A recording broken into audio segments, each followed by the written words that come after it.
आज हम ये थोड़ी सी नोटेशन करेंगे। स्ट्रेटिफाइड रैंडम सैम्पलिंग का एक क्वेश्चन आपने थर्ड यूनिट का कर लिया होगा, जिसमें आपने डिफाइन करना था स्ट्रेटिफाइड रैंडम सैम्पलिंग, और जो मैंने पेजेस भेजे थे और इन पेजेस को मिला के अच्छे से बना लेना। और आज जो भेजा हुआ है that is principle advantage of stratified random sampling में, जैसे मोर रिप्रेजेंटेटिव का मतलब क्या हो गया कि वो पॉपुलेशन को एग्जैक्टली डिफाइन कर सकती है। दूसरा ग्रेटर एक्यूरेसी के कंपैरिजन में अगर हम सिंपल रैंडम सैम्पलिंग और स्ट्रेटिफाइड रैंडम सैम्पलिंग का कंपैरिजन करेंगे और हम थ्योरम में करें भी गए, तब भी आप देखोगे कि इसकी जो रिजल्ट हैं वो वेरिएंस है, कम आता है स्ट्रेटिफाइड का। तो इस वजह से उसकी एक्यूरेसी सिंपल रैंडम सैम्पलिंग की एक्यूरेसी से ज़्यादा है। एडमिनिस्ट्रेटिव का मतलब अगर हमारे पास हिल एरिया है या हमारे पास प्लेन एरिया है या हमारे पास डिफरेंट टाइप की लोकेलिटी है, हमारी पॉपुलेशन वैरायटी ऑफ पॉपुलेशन है, तो उसको आराम से हम टैकल कर सकते हैं, उसमें से सैंपल हम फॉर्म कर सकते हैं स्ट्रेटा, अगर हम पॉपुलेशन को डिफरेंट स्ट्रेटा में डिवाइड कर पाएँ। तो इस वजह से इसने कहा है एडमिनिस्ट्रेटिव कन्वीनियंस। नेक्स्ट अब ये कह रहा है कि इस तरह जब हमारे पास वैरायटी ऑफ एट्रीब्यूटिव डाटा होता है एक पॉपुलेशन में, तो ये और ज़्यादा हमारे लिए उस जो हमारी क्या कहते हैं पॉपुलेशन है उसको हैंडल करना, उसमें से हम किस ज़्यादा आराम से हम उसको टैकल कर सकते हैं सैंपल बनाने के लिए, और फिर वो ट्रूली रिप्रेजेंट करेगी पॉपुलेशन को। तो ये 4 इसके पॉइंट हैं, अपने इनके 5 पॉइंट वगैरह में भी बदल सकते हो।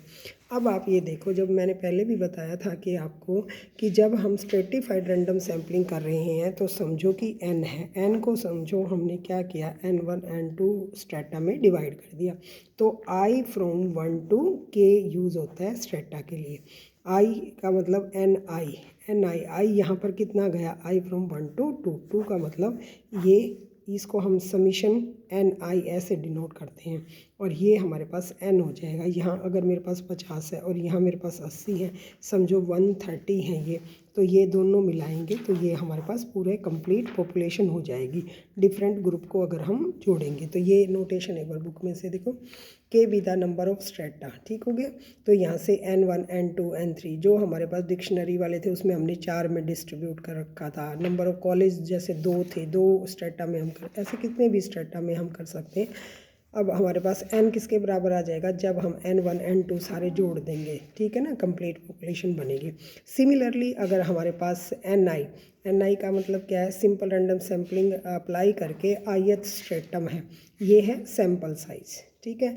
और सैम्पल साइज़ को, सारे सैम्पल्स के साइज़ को अगर हम ऐड कर देते हैं तो वो हमारे पास क्या बन जाएगा, टोटल सैम्पल बन जाएगा, ठीक है। अब आपने ध्यान रखना है कि YIJ पहले हम YI कर रहे थे ith से, यानी कि हम ऑब्जर्वेशन को केवल आई है, लेकिन जे भी नाम दिया हुआ है। यानी कि जब हमारे पास ये जो हमने स्ट्रेटा बनाए हुए हैं, ये स्ट्रेटा बनाए हैं, यहाँ हमने अब तक जब सिंपल रैंडम सैम्पलिंग अप्लाई कर रहे थे ये कर रहे थे, लेकिन अब हमें क्या करना पड़ेगा, JH यूनिट कहाँ से आई है, ith स्ट्रेटा से। जैसे इसके अंदर 50 हैं तो यहाँ हम क्या करेंगे, Y12 अप टू Y150 हैं इसके अंदर पॉपुलेशन, ठीक है। इसमें से हम कोई भी NI यानी कि N1 सेलेक्ट करेंगे, N2 सेलेक्ट करेंगे, तो हमारे पास देखेंगे कि NI मैं लेना चाह रही हूँ 10, तो यानी कि N1 हम इसमें से 10 लेना चाह रहे हैं, तो 10 कोई भी 10 आ सकते हैं, तो कोई भी 10 आएंगे तो जो मेरा NI होगा ये N1 प्लस में N2 को मिला के बनेगा। तो उन दोनों को मिला के NI कहाँ से वेरी कर रहा है, 1 to 2, यानी कि 2 स्ट्रेटा। जैसे पॉपुलेशन है उसी के अकॉर्डिंग सैंपल भी हमने लेनी है। 2 स्ट्रेटा हैं तो N1 स्मॉल 1, ये N2 बन जाएगा। तो यहाँ पर हमारे पास YIJ हमेशा लिखा जाएगा। क्यों लिखा जाएगा, क्योंकि ith स्ट्रेटा है और jth ऑब्जर्वेशन है, तो यहाँ पर हमारे पास 2 हम इसके ऊपर समीशन लगाएंगे, ये ध्यान रखने वाली बात है।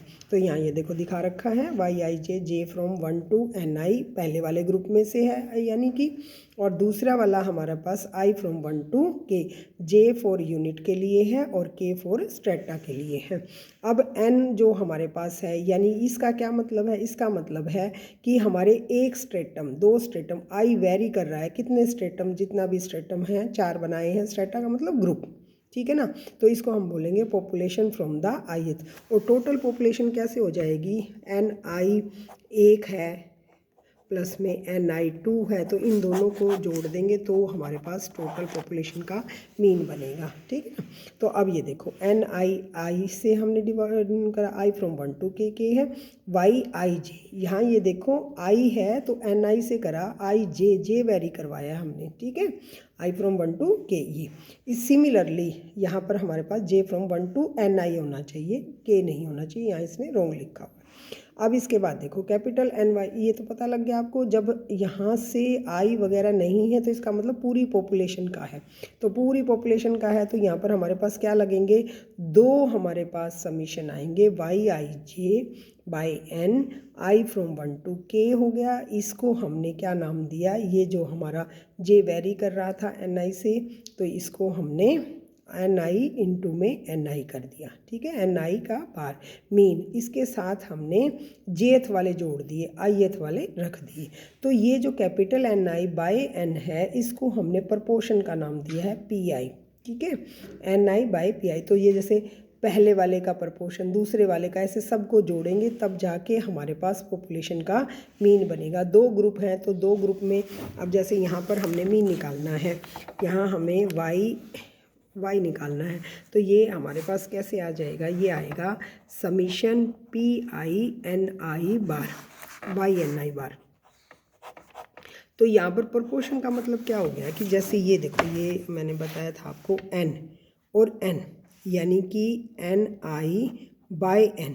NI कितना है यहाँ पर 50 और कैपिटल कितना है 130 इंटू में Y1 बार, इसका जो पहले वाले ग्रुप का आपने मीन निकाला है, और ये हमारा प्रपोर्शन यहाँ। ऐसे ही दूसरे वाले ग्रुप में NI-N2 कितना है 80 बाई 130 और YN2 का मीन, इन दोनों को हम जमा करेंगे तब जाके YN बार हमारा बनेगा।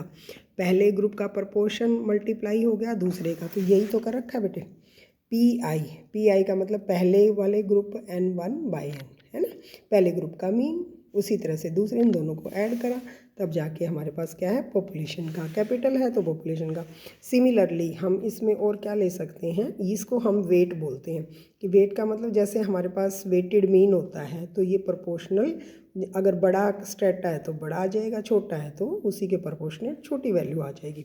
सिमिलरली अब हमारे को क्या निकालना है, पॉपुलेशन मीन स्क्वायर, जो हमने SI स्क्वायर निकालना था, वो भी किसका, देखो वहाँ S स्क्वायर था बेटे, यहाँ हमने क्या लगाया है I, क्योंकि ये स्ट्रेटा के अकॉर्डिंग है, तो यहाँ स्ट्रेटा के अकॉर्डिंग है तो हमें यहाँ क्या करना पड़ेगा, यानी कि स्ट्रेटा का ले रखा है NI, मीन घटा दिया, वहाँ YI माइनस में YN बार घटा रहे थे, लेकिन यहाँ तो जितने स्ट्रेटा है उतनी, तो इसलिए I लग गया।